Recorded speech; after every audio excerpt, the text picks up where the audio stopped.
ইবনে জারির তাবারি একটি মরফু হাদিসে নকল করেন, আল্লাহর একটি নাম আছে, যে নামটি নিয়ে কেউ দোয়া করলে তা কবুল করা হয় এবং এই নামের উশিলায় কিছু চাওয়া হলে তা দেয়া হয়। তা হল দোয়ায়ে ইউনুস।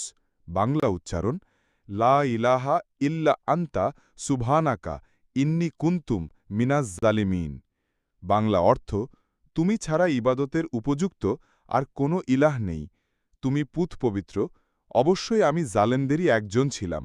সূরা আম্বিয়া ৮৭। ফজিলাত ১।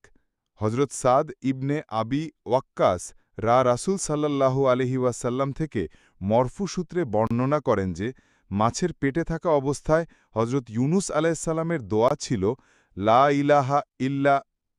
যে কোনো প্রয়োজনে কোনো মুসলমান যদি এই দোয়া পড়ে তার প্রতিপালককে ডাকে, তাহলে অবশ্যই আল্লাহ তাআলা তার ডাকে সাড়া দেবেন।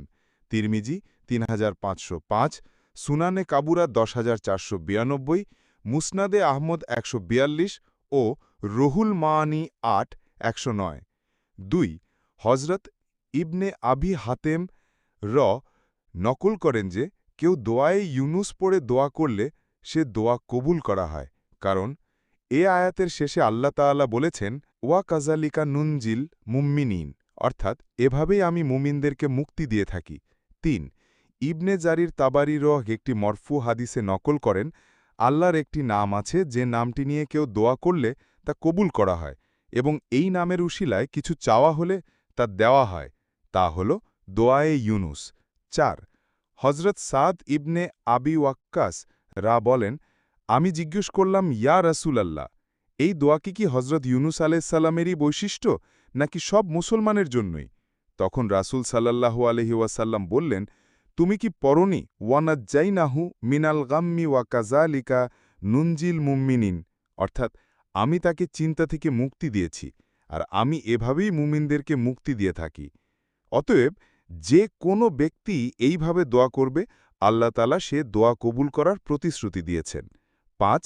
হজরত ইবনে আবি হাতেম হজরত কাসির ইবনে সাদ থেকে নকল করেন, তিনি বলেন, আমি হাসান বসরি কে জিজ্ঞেস করলাম যে, আল্লাহর ইসমে আজম কোনটি, যে নামের দ্বারা দোয়া করলে দোয়া কবুল হয় এবং কোনো কিছু চাওয়া হলে তা দেওয়া হয়? উত্তরে তিনি বললেন, ভাতুষপুত্র, তুমি কি আল্লাহর এই বাণীটি পড়নি?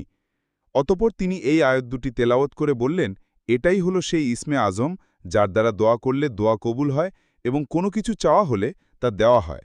তাফসিরে ইবনে কাসির ৩৯৫ থেকে ৩৯৬। ৬। এক হাদিসে এসেছে, কোনো মুসলমান যদি অসুস্থ অবস্থায় এই আয়াতটি ৪০